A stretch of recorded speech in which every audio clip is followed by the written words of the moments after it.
two people have very similar moral values.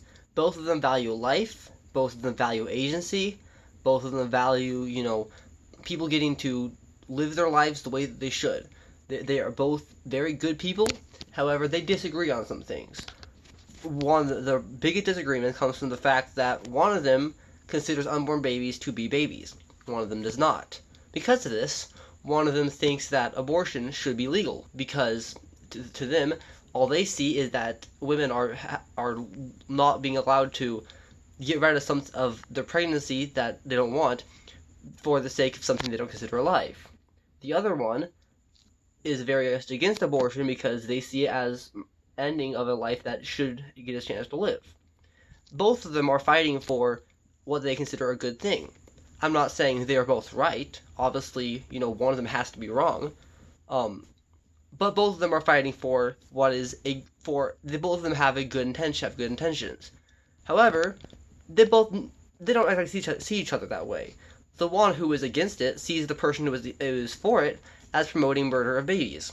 The one who is for it sees the one who is against it as promoting controlling women.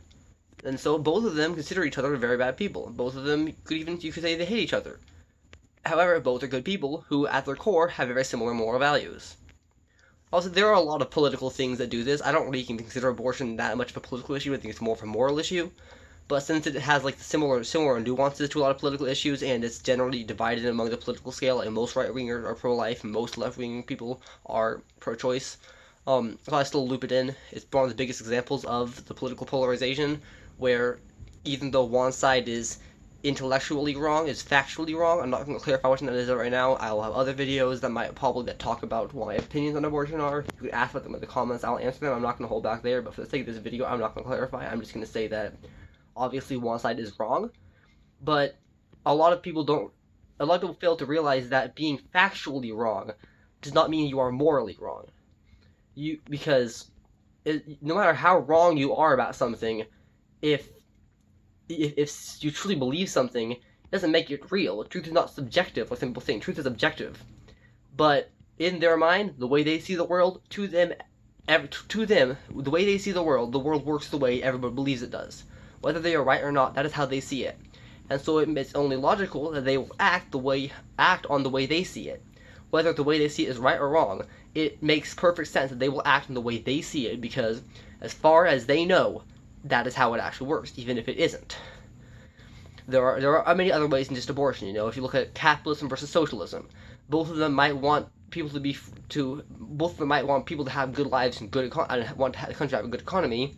However, they disagree on what system will bring a good economy and will bring good lives to the people, and so they might both look at each other as bad people because they think, oh, that person wants to make everybody poor because they're socialists and they want to ruin the economy, or that person is super greedy because they support capitalism. Capitalism is nothing but greed.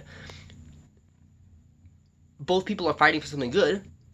Both of them see each other as being bad because, while obviously there is one side that is right and one side that is wrong, often they both have good intentions.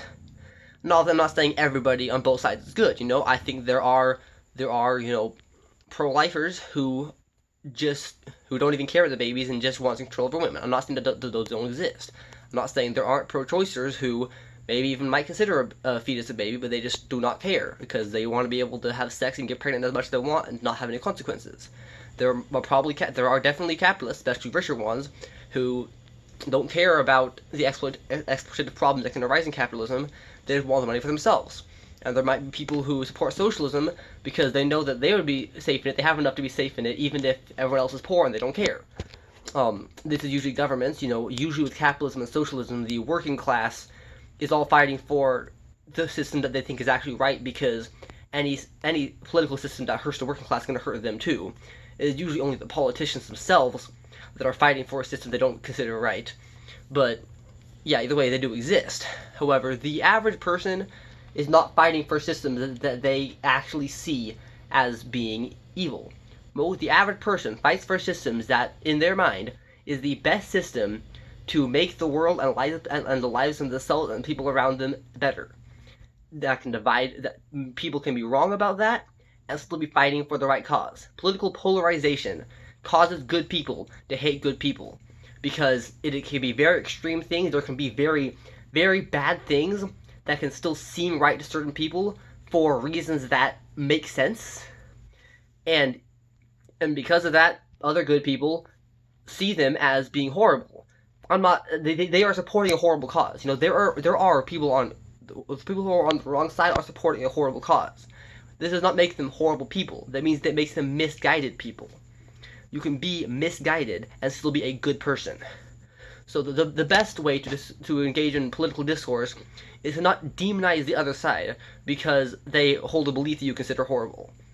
Because you need to look at why they hold that belief.